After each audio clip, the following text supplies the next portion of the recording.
Sezoni turistik rrit sfidat e sektorit energjik për furnizimin normal me energji të zonave turistike dhe territorit në tërësi, pasi konsumi shtohet ndjeshëm. Drejtori i OSHE-s rajonit Shkodrës, Qazim Ramallari, në të parën dalje televizive gjatë një interviste për emisionin Pasdite në TV1 Channel nga Sidola Osja, foli për gjendjen aktuale të rrjetit energjik, investimet që po realizohen dhe sfidat e shërbimit ndaj qytetarëve.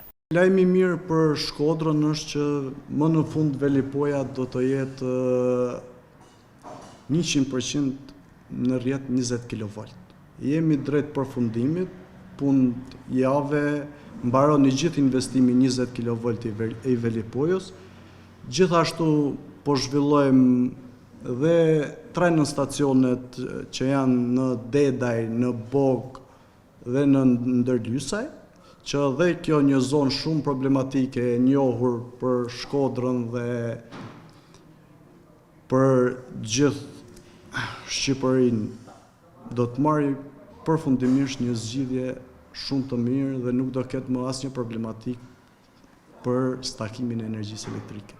Ekipet e OSHE-s janë në terren për të garantuar furnizimin pa ndërprerje dhe ndërhyrje në kohë për riparimin e avarive, shton Ramallari. Po fillojmë me remontet, pasi është dhe sezoni më i favorshëm për të kryer remonte. Ekipet tona janë në gatishmëri 24 orë për të qenë sa më afër qytetarëve dhe shërbimit të jetë sa më cilësor. Gatishmëria do të jetë 24 orë, patjetër që do shtojmë dhe ekipe nga rajonet të tjera si Kuksi dhe Burreli. Gjithashtu kemi në dispozicion dhe generatorët në rast të ndonjë avarie që nuk mund